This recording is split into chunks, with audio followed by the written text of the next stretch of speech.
त्यानं आजचं वचन जे आहे ते कौटुंबिक परिवारासाठी आहे. परिवारामध्ये आई वडील आणि मुलं ते असतात आणि त्यामुळं ते आई वडील आपल्या मुलांना आराधनेसाठी तयार करत असतात किंवा घडवत असतात. या गोष्टीसाठी या वचनाबद्दल मी प्रभूला धन्यवाद देतो की त्यांनी मला मत्स्य वर्तमान याचा 20वा अध्याय आणि 20 वचनामधून तर 24 पर्यंत आहे, परंतु प्रभू ज्यापुढे घेऊन जाईल ते तुम्हाला शिकवण्यासाठी प्रभू मला सहाय्य करो. तेव्हा जब्दीच्या मुलाच्या आईनं आपल्या मुलासह त्याच्याकडे येऊन त्याच्या पाया पडून त्याच्याजवळ काही मागितले. 21 वचन, त्याने तिला म्हटले, तुला काय पाहिजे? ती म्हणाली, तुमच्या राज्यात या माझ्या दोघा मुलातील एकानं तुमच्या उजवीकडं एकानं डावीकडं असावे अशी आज्ञा करा. येशू म्हणाला, तुम्ही काय मागता हे तुम्हाला समजत नाही. जो प्याला मी पिणार आहे तो तुम्हाला पिता येईल काय? ते म्हणाले, पिता येईल. त्याने त्यास म्हटले, पहा, म्हटले, माझा प्याला तुम्ही प्याल करा, पण माझ्या उजवीकडं आणि माझ्या डावीकडं बसण्याचा अधिकार देणं माझ्याकडे नाही. तर ज्याच्यासाठी माझ्या पित्यानं हे सिद्ध केलं आहे त्यांच्यासाठी तो आहे. ही गोष्ट ऐकून 10 शिष्यास त्या दोघा भावांचा राग आलेला आहे. त्यानं या ठिकाणी ही सन्मानाप्रित्यर्थ केलेली विनंती आहे आणि या विनंतीसाठी एक आई आपल्या मुलासाठी, वडिलाचं नाव आहे परंतु आईचं नाव नाही, या अध्यायामध्ये नाही, परंतु मार्कामध्ये आहे, युहानामध्ये आहे. आणि यामध्ये जब्दीच्या मुलाच्या आईनं आपल्या मुलासह त्याच्याकडे येऊन त्याच्या पाया पडून त्याच्याजवळ काही मागितलं. कारण प्रभू आमचा मान्य करणारा देव आहे किंवा मागितलं तो देणारा देव आहे, अशा आशेनं या ठिकाणी जब्दीच्या मुलाची आई. तर आपण पहिलं पाहूया की जब्दीच्या मुलाचं नाव काय आहे आणि नंतर दुसरं पाहूया त्याच्या आईचं नाव काय आहे. तर मार्काचं सुवर्तमान याचा पहिला अध्याय 19 ते 20 वचन. तेथून काही पुढे गेल्यावर त्याला जब्दीचा मुलगा याकोब आणि त्याचा भाऊ योहान हे तारवात जाळी नीट करताना दिसले आणि त्याने त्याला लागले बोलावले. मग ते आपला बाप जब्दी याला चाकराबरोबर तारवात घेऊन त्याच्या मागे गेले. त्यानं हे पहिल्या शिष्यांना झालेलं पाचारण आहे. त्यामधून जब्दीचे मुलं याकोब आणि योहान आहे. याचा अर्थ की ते जाळे नीट करत होते, म्हणजे ते मासे धरणारे असावेत. पण प्रभू प्रथम आपल्या शिष्यांना शिकवण देत आहे. मत्स्य वर्तमानाच्या पहिल्या अध्यायामधून 1 ते 12 वचन जर पाहिलं तर डोंगरावरती त्याने आपल्या शिष्यांना वरती गेला आणि त्यांना तोंड उघडून शिक्षण देऊ लागला. याचा अर्थ असा की प्रभू त्या शिष्यांना तयार करत आहे. जब्दीचे जे 2 मुलं आहेत त्या मुलाला देखील हे जाळं नीट करत असताना पाहिलं, म्हणजे ते मासे धरणारे होते. हा व्यवसाय सोडून प्रभू त्यांना म्हणाला, माझ्या मागे या, आणि ते मागे येण्यास तयार झाले. त्यानं इथेही आपण पाहतो की त्याची आईचं नाव शलोमे असं आहे. कारण त्या मत्स्य वर्तमानामध्ये 27 अध्याय आणि 56 वचनामध्ये दिलेलं आहे सलोमे. मार्काचं पुस्तक 15 अध्याय आणि 40 वचनामध्ये देखील त्याचा उल्लेख आहे. म्हणजे त्या वेळेला, पुनरुत्थानाच्या वेळेला, त्या स्त्रिया प्रभूच्या शरीराला सुगंधी द्रव्य लावण्यासाठी आलेल्या होत्या आणि त्यावेळेला ही सलोमी नाही, सलोमे ही स्त्री होती. आणि म्हणून या जब्दीच्या मुलाच्या आईनं आपल्या मुलासह येऊन त्याच्या पाया पडून त्याला काही सांगितलं. काय सांगितलं? त्याच्या पुढच्या वचनात आपण पाहिलं की ती त्याला म्हणाली, तुमच्या राज्यामध्ये म्हणजे ती जगिक राज्याबद्दल विचार करत असावी. हे स्वर्गीय राज्याचं तिला माहिती नसावं किंवा ती जगिक राज्याबद्दल विचार करत असावी. म्हणून या मुलांना मोठं पद मिळावं. कारण त्या मुलाचं नाव याकोब आहे, दुसऱ्याचं नाव युहन्ना आहे आणि स्वर्गाच्या राज्यात मोठं पद घ्यावं असं त्यांना वाटलं. एकाला येशूच्या उजवीकडं, एकाला डावीकडं. आणि मत्तई वर्तमानामध्ये 20व्या अध्यायात आणि 20 आणि 21 वचनामध्ये याकोब आणि युहन्नाला आई विनंती करत आहे येशूकडे आणि त्याला जगिक राज्याबद्दल विचार करत असावी असं मला वाटत आहे. पेत्राबद्दल त्यांना मत्सर वाटू लागला, कारण पेत्र देखील त्यांच्या संगतीच होता.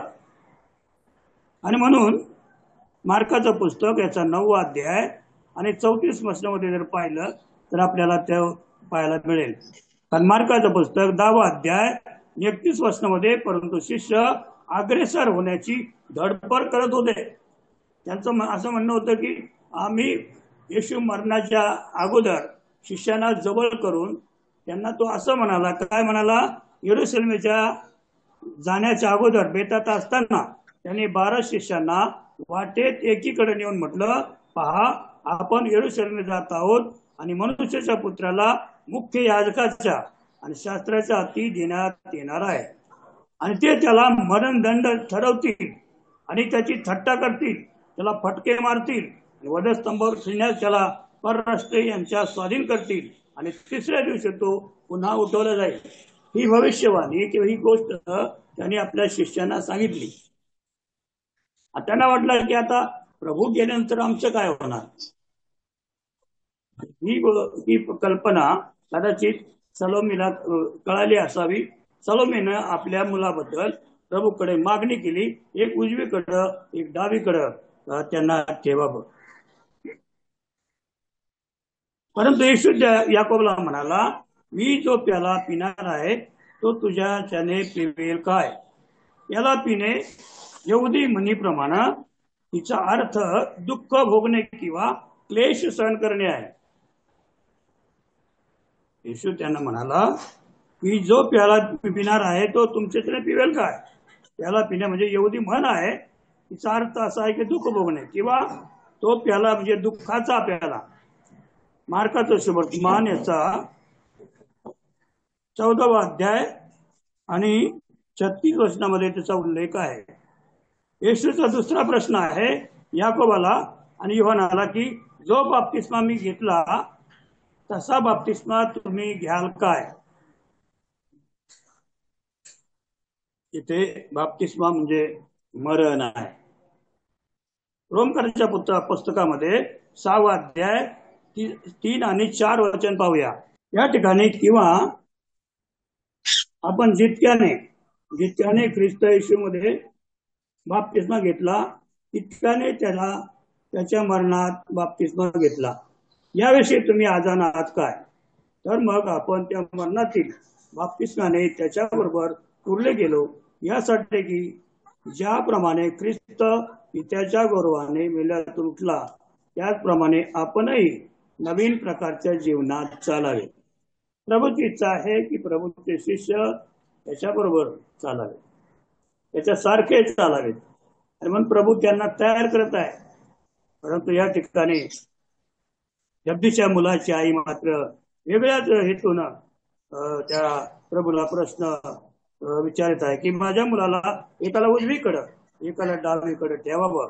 परंतु हे त्यांना कळलं नाही की आपण काय मागत आहोत.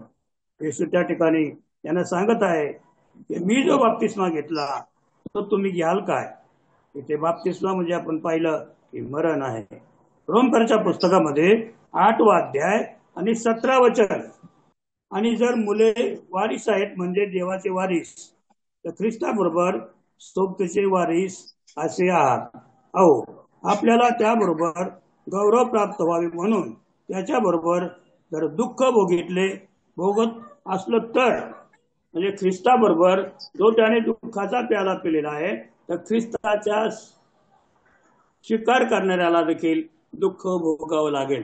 आपण देखील या प्रसंगातून जाणार आहोत. आपल्याला देखील यातना किंवा आपला देखील छळ होणार आहे.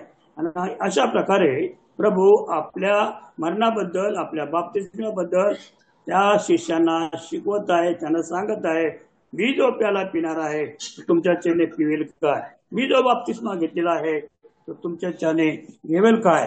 आणि म्हणून ते त्या ठिकाणी दुःख भोगण्यास देखील तयार झालेले आहेत. आपण अजून एक वचनाकडे पाहूया. येशूला माहित होतं की त्याच्यामुळं दोघांना दुःख सहन करावे लागेल. प्रेषिताचं पुस्तक याचा 12वा अध्याय आणि वचन नंबर 2. आणि योहानाचा भाऊ याकोब याला त्याने तारवात जीवी मारले, कारण ख्रिस्तासाठी ज्यांनी दुःख सहन केलं त्यांना मरण यातना देखील झाल्या. म्हणून 12 शिष्य जे आहेत, याकोबाला मध्ये शिरण्यात आलं, पेत्राला, आणि अशा प्रकारे योहानाने, याकोबाने आणि त्याच्या शिष्यांना प्रभूसाठी देखील मरण पत्करलेलं आहे. अशा प्रकारे आम्ही पाहतो की या आई आपल्या मुलांना, जसं आपण पाहतो की संडे स्कूलमध्ये मुलं असणं किती गरजेचं आहे, पण त्यांना आपण लहान मुलांना तर आई जवळ घेते, परंतु मोठ्या मुलांना आणणं कठीण आहे. ते मुसवाले, दाढीवाले आहेत, अशांना प्रभूकडे आणणं कठीण आहे. परंतु आई आपल्या मुलांचं भविष्य घडवण्यासाठी प्रभू येशूकडे नम्रपणाने त्याच्या विनंती करून, त्याच्या पाया पडून ती त्याला एकाला उजवीकडं एकाला डावीकडं बसण्यासाठी काय करत आहे, तयारी करत आहे. याला सांगत आहे, प्रभू तू असं कर, याला एकाला उजवीकडे एकाला डावीकडे ठेव. आणि आई आपल्या मुलाला कसं घडवत आहे इथे मला पाहायला मिळतं. जसं आपण पाहतो की संडे स्कूलचे मुलं हे मंडळीचं काय आहेत, पाय आहे.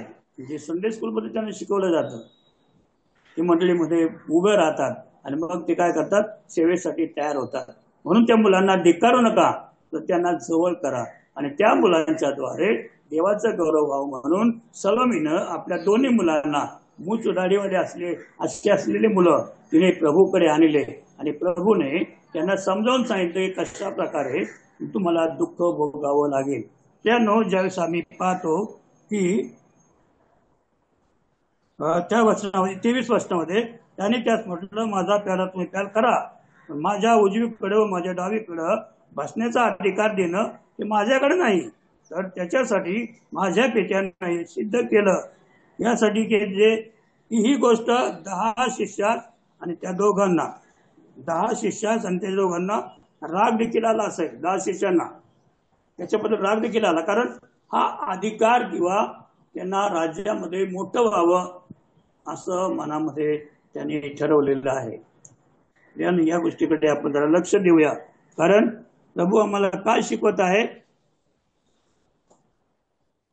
की त्याच्या ख्रिस्ताच्या वचनाला चिटकून राहणे, त्याच्या आज्ञा पाळणे, त्याच्या प्रीतीत राहणे आणि त्याच्या मागे चालणे. प्रभू त्यांना हे शिक्षण देत आहे. त्याच्या चिटकून राहणे म्हणजे मत्ती सुवर्तमानामध्ये 22वा अध्याय आणि 37, 38 आणि 39 वचन आहे बघा.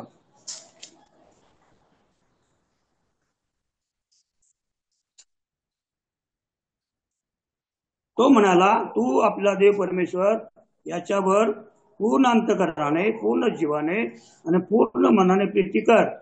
हीच मोठी व पहिली आज्ञा आहे. हिच्यासारखी दुसरी ही आहे की तू आपल्या शेजाऱ्यावर स्वतःसारखी प्रीती कर. या 2 आज्ञावर सर्व नियमशास्त्र, संदेशाचा ग्रंथ अवलंबून आहे. प्रभू आपल्या शिष्यांना कशा प्रकारे 10 पैकी 2 आज्ञा शिकवत आहे. या 2 आज्ञामध्ये कशा प्रकारचं लिहिलेलं आहे की त्याच्या आज्ञा पाळणे, त्याच्या प्रीतीत राहणे, त्याच्या सर्व मार्गात चालणे. आणि रोमकराच्या पत्रामध्ये 5वा अध्याय 8 वचनामध्ये देव प्रीतीचं प्रमाण देतो की आम्ही पापी असताना ख्रिस्त आम्हासाठी मरण पावला, म्हणून त्याच्यावरती प्रीती करणे हे देखील प्रभू आपल्या शिष्यांना तयार करत आहे. त्यानं त्याची ही जी काही वचने आहेत ही आम्हासाठी का फायदेशीर आहेत, आणि आम्ही देखील एक दुसऱ्यावरती प्रीती करावी, एक दुसऱ्याचा सन्मान करावा. देवाच्या दासांचा देखील सन्मान करणं खूप चांगलं आहे, कारण आम्ही एकमेकाचा रोज सलाम करतो, तसंच एकमेकाचा सन्मान करणं हे देखील फार महत्वाचं आहे. प्रभू आपल्या शिष्यांना घडवू इच्छित आहे, परंतु योग्य मार्गाने चालण्यासाठी त्यांना तो शिकवत आहे. आम्ही पाहतो गलती करण्याच्या पत्रामध्ये 2रा अध्याय 20 वचनामध्ये, मी ख्रिस्ताबरोबर खेळलेला आहे, यापुढे मी जगतो असं नाही, तर ख्रिस्त माझ्या ठायी जगत आहे. म्हणजे ख्रिस्त आमच्यासाठी मरण पावला, त्याने मरण मेल्यानंतर तो उठला गेला आणि स्वर्गात गेला. आम्ही देखील बाप्तिस्मा घेतला त्यावेळेला हीच क्रिया की ह्याच परिस्थिती आमच्या जीवनात आली. मी ख्रिस्ताबरोबर खेळलेला आहे आणि यापुढे मी जगतो असं नाही, तर ख्रिस्त माझ्यात आहे, जगत आहे. ख्रिस्तासाठी आपण ख्रिस्ता संगतीत सारखं चालणे, त्याच्यासारखे वागणूक असणं, जवळ ठेवणे की वागणे आणि त्याला त्याची आज्ञा पाळणे, त्याच्यावरती प्रीती करणे आणि देवाच्या सहवासात राहणे, या 7 गोष्टी आपण पाहिलेल्या आहेत. नीतिसूत्राच्या पुस्तकामध्ये 3रा अध्याय आणि 5-6 वचनामध्ये तो आपल्या अगदी मनापासून देवावरती भाव ठेव, तो आपल्या सर्व मार्गात त्याचा आदर कर, म्हणजे तो तुला मार्गदर्शक असा होईल. किती प्रभू आमचा चांगला आहे.